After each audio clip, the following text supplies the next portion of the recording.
You sent for me, Mother. I sent saying I wished to see you. I came as soon as I could. As soon?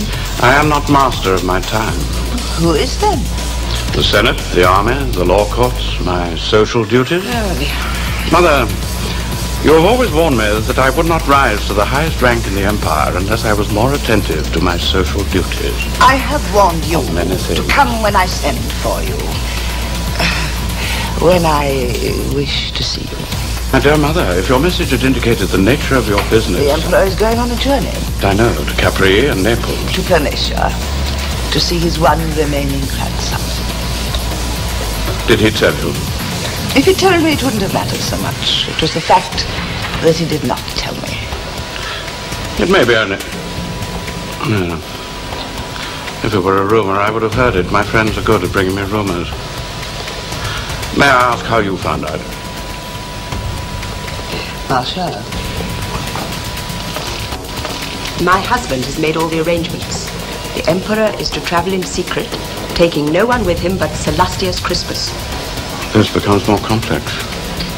The Emperor did not tell you his wife, but he entrusted the arrangements to the husband of one of your ladies-in-waiting. It seems he meant you to know. The Emperor made my husband swear not to tell anyone, not even me, under pain of death. Then your husband is either a very good friend of mine or a complete fool.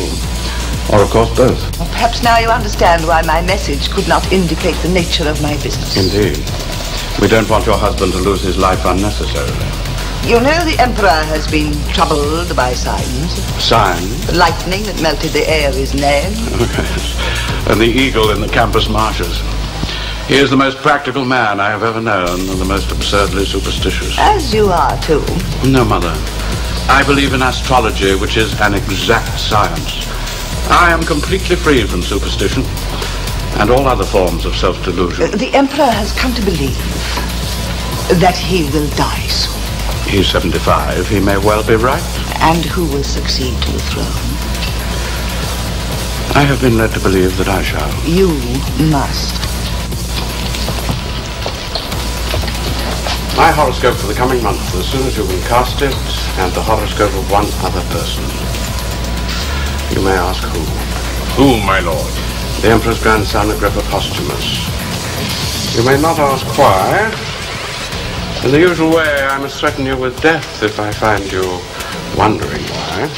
My lord, I've been your faithful servant for 20 years. You have been my friend. Thank you.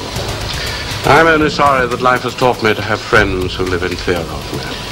I live in the hope that you will come to trust me. Your business is to predict. I trust you as a predictor. You've been uncommonly accurate since the time of our first meeting, you remember? It is my favorite anecdote, my lord. Tell it to me. At Rhodes, 20 years ago. 20 years ago, you sent for me to test my skill. You ordered me to cast my own horoscope for that very day. I measured the positions and distances of the stars in accordance with the rules of Chaldean astrology. I was astonished to see that the horoscope showed a great crisis in my life. I stood in immediate and mortal danger. I told you this. I found that I had passed the test. A slave would have thrown me from a cliff into the sea if I had predicted anything else. It is not quite my favorite anecdote, but I like to hear you repeat it from time to time. Am I too hard on you, Thrasylus? You've made me a wealthy man, my lord. I accept the rebuke.